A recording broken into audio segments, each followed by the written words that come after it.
Hello everyone, स्वागत है आप सभी का हमारे इस यूट्यूब चैनल में। मैं मिस्टर अमित कुमार आज आपके लिए लेके आया हूँ एचपी पुलिस का सैंपल पेपर सेट वन।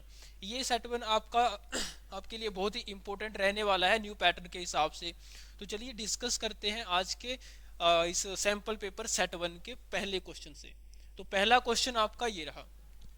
ये क्वेश्चन आपका सीरीज का है, ठीक है। इस क्वेश्चन क्या दिया है कि सिक्स सीरीज आपके पास है, 6, 13, 28, 59, क्वेश्चन मार्क 249। तो इसमें करना क्या है आपको, मिसिंग वैल्यू जो आपका क्वेश्चन मार्क है उस वैल्यू को फाइंड करना है कि क्वेश्चन मार्क की जगह क्या आएगा।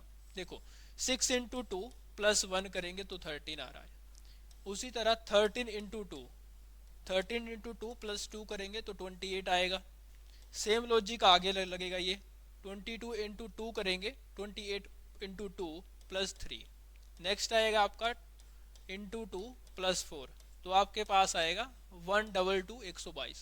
तो इसका सही आंसर क्या रहेगा, ऑप्शन सी 122। चलिए नेक्स्ट क्वेश्चन, क्वेश्चन नंबर इसका सेकंड। क्वेश्चन नंबर सेकंड क्या दिया है कि चंद्रमा का रिलेशन है उपग्रह के साथ।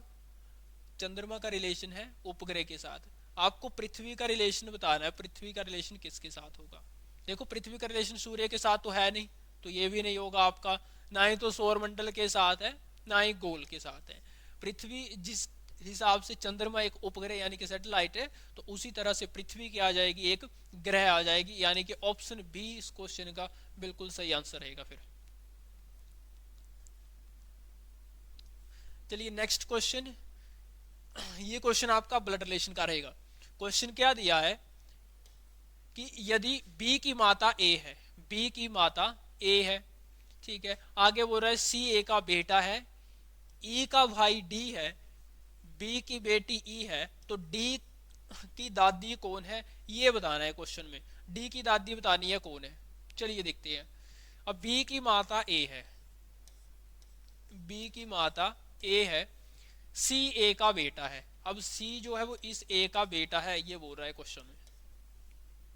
ई का भाई डी है और बी की बेटी ई है। बी की बेटी आ गई यहां पर ई, और इस ई का भाई है डी, इस ई का भाई है डी।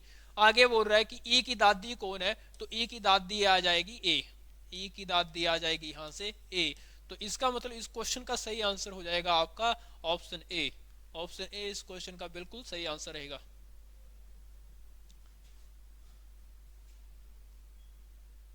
चलिए नेक्स्ट क्वेश्चन।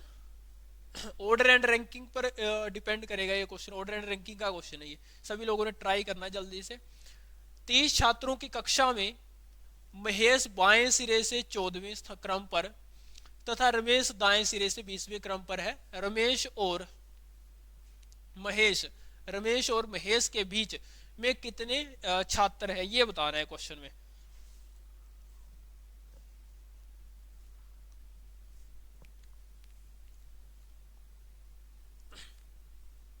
चलिए देखते हैं। अब टोटल कितने छात्र दे के रखे हैं क्वेश्चन में, टोटल आपके पास है 30, ठीक है। अगर एक का स्थान बाएं से दिया है ना, एक का स्थान बाएं से यानी लेफ्ट से दिया है, और दूसरे का स्थान राइट से दिया है, दूसरे का स्थान राइट से दिया है। इसके लिए एक फॉर्मूला मैंने पहले भी बताया था आपको वीडियो में कि left plus right greater than total होगा। तो करना क्या होता है, और left plus right less than total होगा, तो उस केस में क्या करना है। यहाँ पर लेफ्ट से पोजीशन 14 है और राइट से पोजीशन कितनी है, 20 है।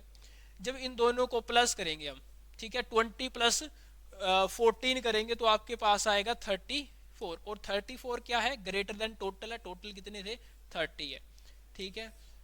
यहाँ पर 34 ग्रेटर देन आ रहा है 30 से, मतलब left plus right greater than हो रहा है टोटल। तो जब आपका left plus right greater than total है, तो उस केस में क्या करते हैं, डिफरेंस -2 कर देते हैं, ठीक है, डिफरेंस -2।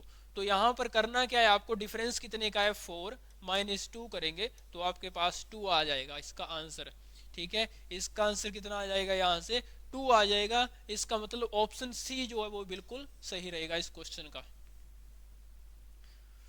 और जब left plus right less than total होता है, तो जो आपका इनके बीच का जो डिफरेंस होगा, डिफरेंस ही आंसर रहेगा, डिफरेंस ही आंसर रहता है इस केस में। चलिए नेक्स्ट क्वेश्चन। नेक्स्ट क्वेश्चन ये आपका क्यूब एंड डाइस का क्वेश्चन आ गया कि नीचे एक पासे की दो स्थितियों को दर्शाया गया है। जब नीचे के फलक पर 5 होगा तो शीर्षक के फलक पर क्या आएगा, ये पूछ रहा है आपका।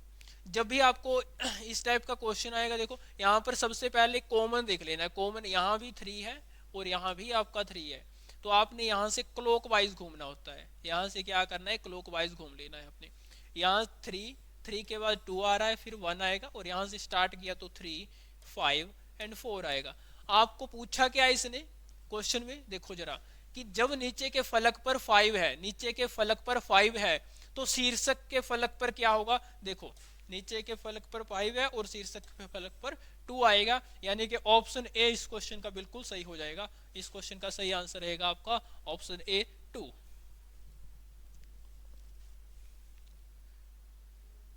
चलिए next question, question number 6 in front of you is that, नीचे दिए गए चार तार्किक आरेखों में से वे आरेख चुने जो दिए गए तीनों के मध्य संबंधों को सही तरह से दर्शाता है।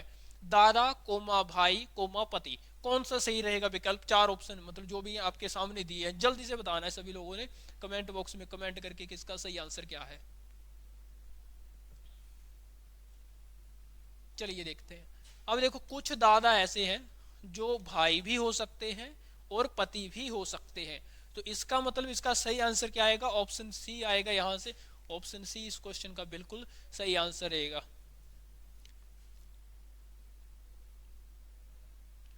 चलिए नेक्स्ट क्वेश्चन,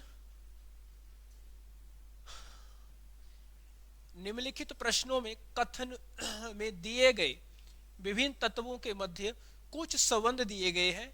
कथन के फल स्वरूप 2 निष्कर्ष दिए गए हैं। ठीक है, यहां पर आपको क्या किया इसने, निष्कर्ष यहाँ पर 4 ऑप्शन दिए हैं। ठीक है, इसमें से कौन सा सही है आपने वो बताना है। सबसे पहले ये जो इसने निष्कर्ष यानी कि स्टेटमेंट आपको दी है, और यहाँ पर आपको 2 कंक्लूजन दे के रखे हैं। ठीक है, आपने सबसे पहले बताना है कि यहाँ पर कौन सा कंक्लूजन सही है। फर्स्ट कंक्लूजन सही है, सेकंड सही है, कि दोनों सही है या दोनों नहीं है। ठीक है, चलिए देखते हैं। आपको करना क्या है, एच से के तक जाना है, क्योंकि एच की ओर से यहाँ पर ये मान लो कि यहाँ पर ना एक दरवाजा खुला है, के तक जाना है आपको एच से लेके। ठीक है, देखो एच से आप आई पहुंच गए। ठीक है, आई से आप आए और जे भी पहुंच गए, जे के बाद आप के भी पहुंच गए। ठीक है, के तक जाना था, मतलब फर्स्ट कंक्लूजन आपका यहाँ से सही हो गया। सेकंड कंक्लूजन देखो, आपने जाना है एल से आई तक और इक्वल भी साथ रहना चाहिए। एल से आई जाना है और जो आपका इक्वल है वो भी साथ रहना चाहिए। देखो एल से आप के आ गए, लेकिन के आगे दरवाजा बंद है, मतलब आगे जा ही नहीं सकते हो, तो सेकंड कंक्लूजन आपका गलत हो गया। ठीक है, तो ओनली फर्स्ट कंक्लूजन सही है। इट मींस ऑप्शन ए इस क्वेश्चन का सही आंसर रहेगा यहाँ पर। ठीक है, ऑप्शन ए इस क्वेश्चन का बिल्कुल सही आंसर रहेगा। चलिए नेक्स्ट क्वेश्चन, कैलेंडर पर आधारित क्वेश्चन है ये, सभी लोगों ने ट्राई करना और बताना इसका सही आंसर क्या है।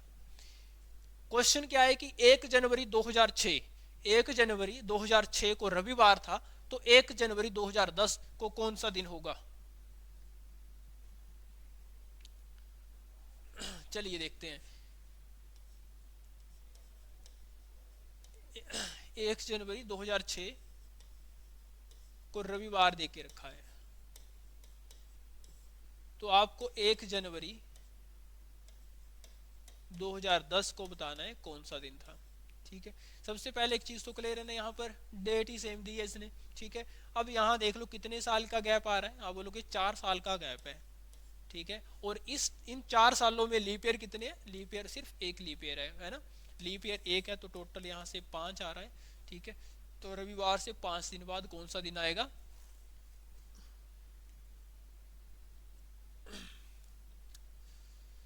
शुक्रवार यहाँ से आ जाएगा इसका सही आंसर फिर आपका, यानी कि ऑप्शन सी। ऑप्शन सी जो है यहाँ से बिल्कुल सही आंसर रहेगा इस क्वेश्चन का।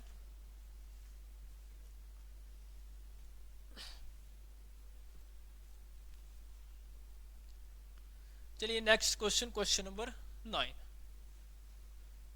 क्या देना क्वेश्चन दिया है कि एक पंक्ति में 5 अलग अलग घर ए से ई तक है, मतलब एक ए से ई का मतलब हुआ कि A B C D E, ये आपको घर दिए हैं। आगे बोल रहा है कि ए बी के दाएं हैं और ई सी के बाएं हैं, तो एक तथा ए के दाएं है बी, डी के दाएं है बीच में कौन सा घर है, ये बताना है। चलिए देखते हैं ना, क्वेश्चन क्या बोल रहा है कि बी के दाएं, ए बी के दाएं है। अब ए कहाँ है, बी के दाएं, यानी कि राइट साइड आ गया ए, और ई सी के बाएं है। ई कहाँ है, सी के बाएं, मतलब कुछ इस तरह का सिनेरियो बनेगा ये। आगे बोल रहा है तथा ए के दाएं है, तथा ए के दाएं है, किसको बोला इसने, सी और ई जो है वो इसके दाएं है, ये बोल रहा है ये। ठीक है, तो आपकी ये दोनों यहां आ जाएंगे। इसके बाद बोल रहे हैं कि बी डी के दाएं है। बी कहाँ है, डी के दाएं, इट मीन्स आपका बी यहां जाएगा, सॉरी डी यहां जाएगा। आगे बोला कि बीच में कौन सा घर है, बीच में कौन सा घर है ये बताना है आपको। तो सेंटर में कौन सा घर है, यहाँ पर ए है, तो इसका मतलब ऑप्शन ए यहाँ पर बिल्कुल सही आंसर हो जाएगा इस क्वेश्चन का। चलिए नेक्स्ट क्वेश्चन। नेक्स्ट क्वेश्चन ये आ गया कि प्रश्न आकृतियां। यहां पर आपको करना क्या है कि ये 4 ऑप्शन में से बताना है कौन सा ऑप्शन इस क्वेश्चन मार्क की जगह आएगा।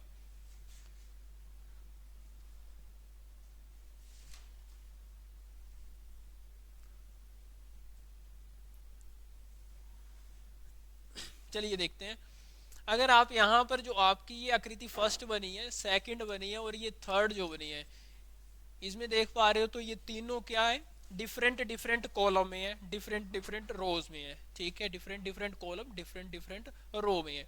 लेकिन जो आपका ऑप्शन ए है ये तो सेम ही लाइन में है। ठीक है, इसमें 2 सेम में है, एक डिफरेंट में है, इसमें 2 सेम एक डिफरेंट, यानी कि ऑप्शन सी जो यहाँ पर बिल्कुल सही आंसर हो जाएगा इस क्वेश्चन का। तो आज की वीडियो में इतने ही क्वेश्चन आपके लिए लेके आया था। ये जो सेट था आपका वो 10-10 क्वेश्चन का रहेगा मिस। ठीक है, अगर आपको वीडियो अच्छी लगी हो तो वीडियो को लाइक, शेयर और सब्सक्राइब करना ना भूलिए। साथ में एक चीज़ और बता दूं कि ये जो क्वेश्चन थे आपके रीजनिंग के लिए, वो HPPSC या चाहे जो भी आपके कॉम्पिटिटिव एग्ज़ाम है उसके लिए इम्पोर्टेंट रहने वाले हैं। तो आपको बता दूं कि यहाँ HPPSC के अंडर जो भी एग्ज़ाम आता है, HP टेट हो गया, HP पटवारी, अलाइड सर्विस, ये क्वेश्चन सभी एग्जामों के लिए इंपॉर्टेंट है। सो गाइज एक बार फिर से बता रहा हूँ कि वीडियो को लाइक और शेयर सब्सक्राइब जरूर करिएगा। ठीक है, धन्यवाद।